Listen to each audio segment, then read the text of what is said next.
Assalamualaikum warahmatullahi wabarakatuh. Salam guru penggerak.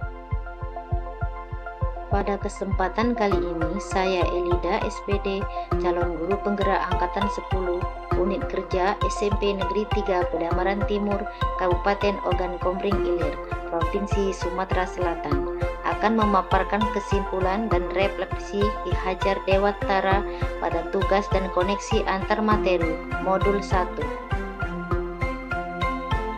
Saya akan merefleksi diri saya melalui 3 pertanyaan berikut. Pertama, apa yang saya percaya tentang murid dan pembelajaran di kelas sebelum saya mempelajari modul 1.1? 2.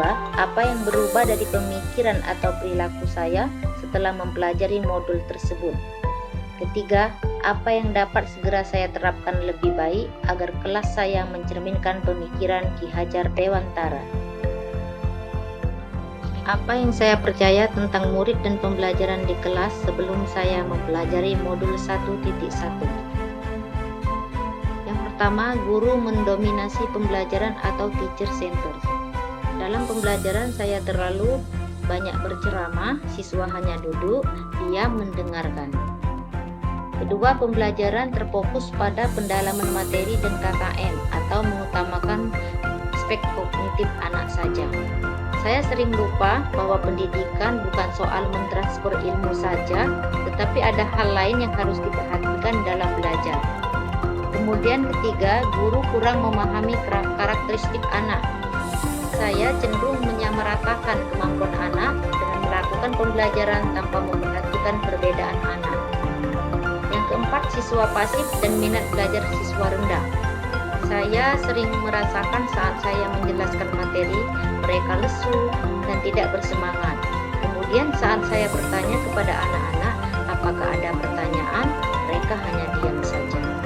Dan yang terakhir, saya terlalu fokus pada suasana kelas yang tertib, tenang, dan anak-anak yang memahami materi terfokus pada guru. Berikut adalah gambaran bagaimana suasana kelas saya sebelum saya mempelajari materi 1.1. Setelah saya mempelajari modul 1.1 yang berubah dari pemikiran atau perilaku saya, antara lain, yang pertama merubah pemikiran bahwa guru bukan satu-satunya sumber belajar. Apapun yang ada di sekitar kita bisa digunakan sebagai sumber belajar anak. Anak bebas memilih sumber apa dan dari mana yang akan mereka gunakan sebagai sumber belajar. Tugas guru adalah menuntun mana yang baik dan mana yang kurang baik. Yang kedua, pembelajaran berpusat pada anak.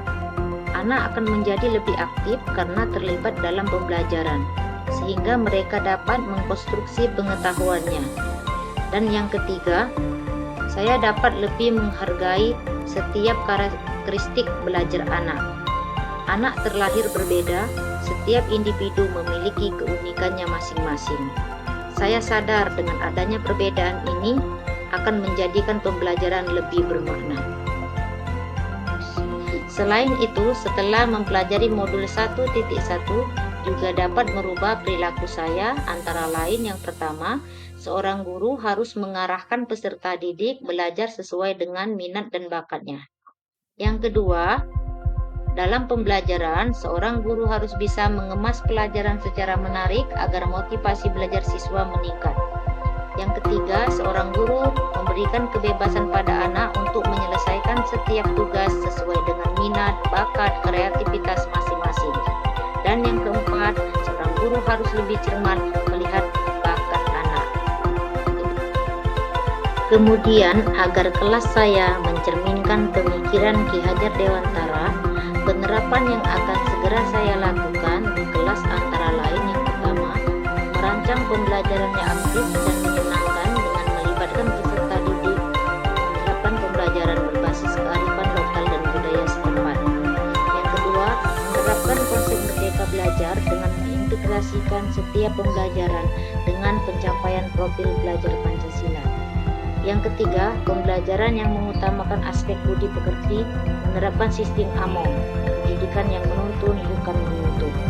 Yang keempat, pembelajaran yang sesuai dengan kodrat alam dan kodrat zaman, mengintegrasikan permainan dalam pembelajaran.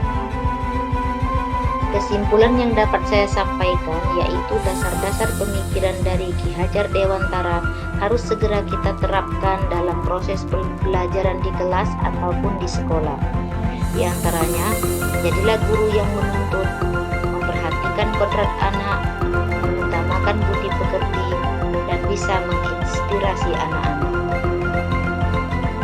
Kemudian saya melakukan refleksi bahwa dalam pendidikan itu ada 3 kata kunci, yaitu merdeka belajar, kolaborasi, dan well-being. Peserta didik dan guru menerapkan konsep merdeka belajar dan berkolaborasi mengembangkan potensi sesuai karakteristik peserta didik demi mewujudkan peserta didik yang senantiasa selamat dan bahagia. Demikianlah pemaparan koneksi antar materi dari saya. Terima kasih atas perhatiannya. Salam dan bahagia. Assalamualaikum warahmatullahi wabarakatuh. Bergerak, tergerak, dan menggerakkan.